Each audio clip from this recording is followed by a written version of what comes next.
nhớ trong nê trong cái tim bông lên trở đời giờ nó của yêu nha thì không của nó cái án tua tờ cá nó của ôi cha đã ninh trong cái trong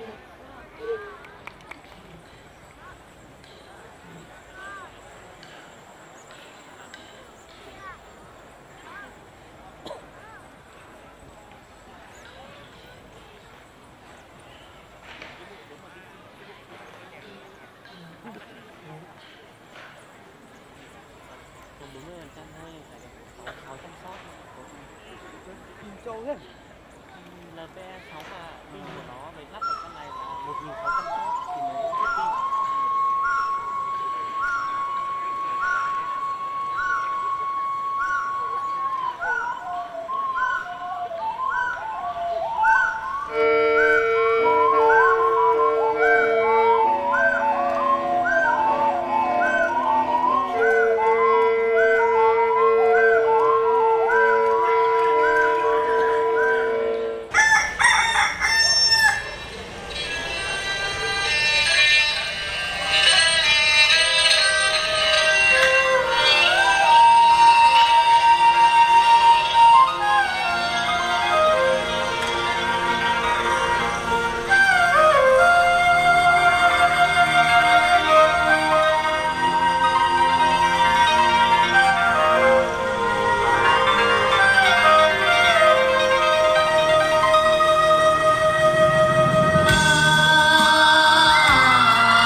Vâng ạ, xin được chúc mừng cho phần thi vừa rồi của bạn Sùng Y Nhìa đến từ tỉnh Nghệ An, và bạn cũng là thí sinh cuối cùng trong cuộc thi tung say và manh buổi chiều ngày hôm nay. Vâng, có vẻ như là phần thi của các bạn có rất là nhiều ống kính từ phía quý khán giả, và không biết là Nhìa có suy nghĩ như thế nào đối với cảm xúc của bạn khi rất nhiều bạn ở phía dưới ủng hộ bạn rất là nhiều. Ủa cho thanh hơn cái sản phẩm tao nó là còn một sách ra nó kia nó 우리 노시아 우리 저는 잘할 때 하지만 너는 모두 타임 무엇이 더 좀 hành cho nên tôi sai. Vâng, xin cảm ơn bạn Nhìa. Không biết là Nhìa đã sẵn sàng đến phần thi ứng xử chưa? Vâng, sau đây Nhìa sẽ bóc câu hỏi của ban tổ chức và trả lời đến phần ứng xử.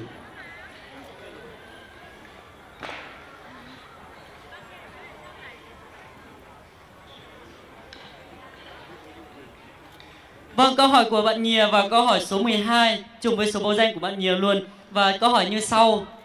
Bạn hãy chỉ ra ý nghĩa của thành ngữ Gua khía cấn gúa, gua khía khớ khúa, gành chủa ló đúa. Bạn hãy giải thích, bạn hãy chỉ ra ý nghĩa của câu thành ngữ Gua khía khớ khúa, gành chủa ló đúa. vấn đề này của cho nên con đâu của nhóm đầu của tụi khi thì nó lo lù nó nên sẽ tới thì do ai thì yếu tố sai ngu qua là thì này rồi ngu nhiều mù qua hơn nữa nhiều chỉ giỏi khoai theo nhiều ai chỉ là nhiều qua mà qua còn tao họ ngành nó thì tụi tia thì nên tụi nhớ là tụi sai nên ngành ngay nên để không khổng nhái thì nữa rồi mót đùa thì ý là mình sẽ quay thì mình mua đâu. Vâng ạ, có vẻ như là bạn Nhìa đang khá là hồi hộp và cũng không biết là câu hỏi bạn không hỏi không hiểu rõ câu hỏi hay là có cần sự trợ giúp của bên ban giám khảo không ạ? Hay là của quý khán giả không ạ? Em vẫn hiểu rồi. Vâng, quý vị có thể nổ một tràng vỗ tay thật lớn nữa để cổ vũ cho bạn Nhìa được không ạ? nó là ba lù nó như tao hay nó biết sở đây thì có xó nói từ thầy thì xó chủ quân qua xó tôi cũng kênh kia chả mình nuôi dùng mua nhá thì để bôi hết rồi thì nhẹ thế.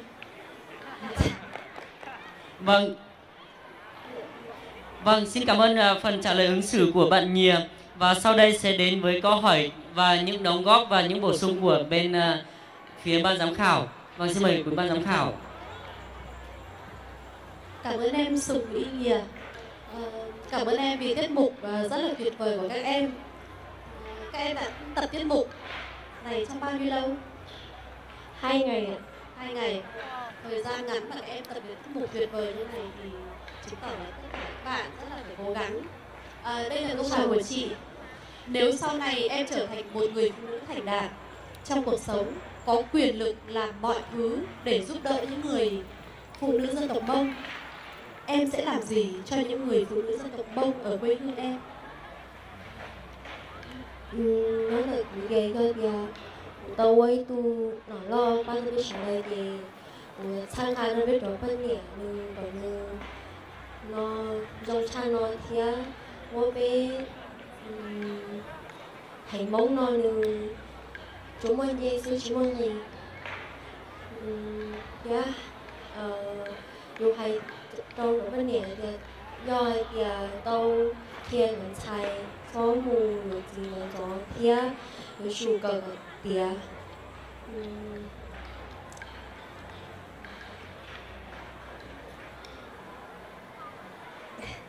sao nhờ gì lưu quả chế mỗi từ bổ mông lưu tới cái mùa thì giờ tàu lưu cái cỏ hải lên xe xe nó chỉ khá hay có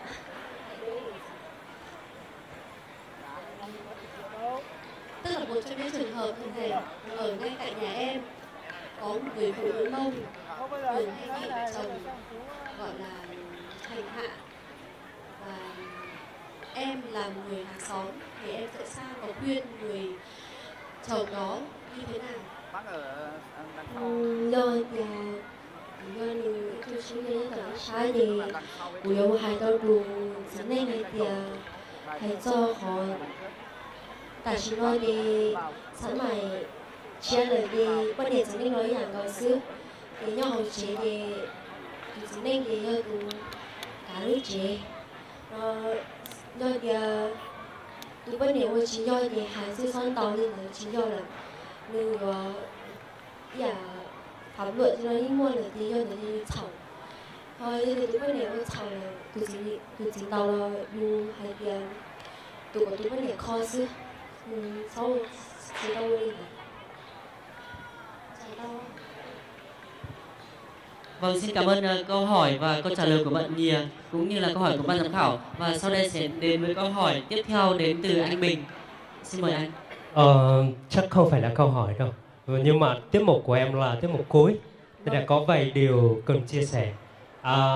Thật ra là một lời cảm ơn tất cả các bạn đã chuẩn bị rất là công phu những cái tiết mục và nghệ giữa cái thời tiết rất là lạnh như thế này, nhưng mà các bạn cũng đã mặc những bộ trang phục mà không có áo ấm như vậy và hoàn thành rất là tốt như cái tiết mục của mình. Thì thực sự là ban giám khảo và tất cả mọi người đều rất là cảm ơn tất cả ban tổ chức và tất cả các bạn thí sinh.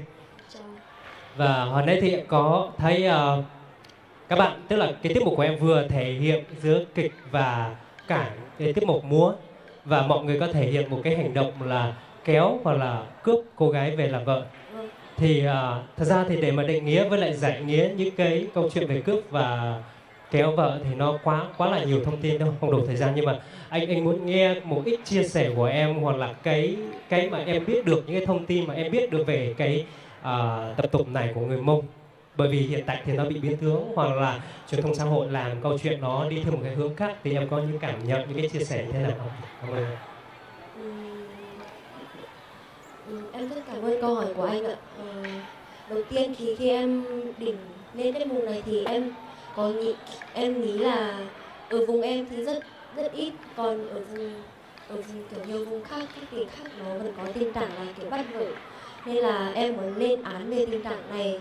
Còn nếu mà kiểu không đồng tình thì mình sẽ lên trình lên công an ý.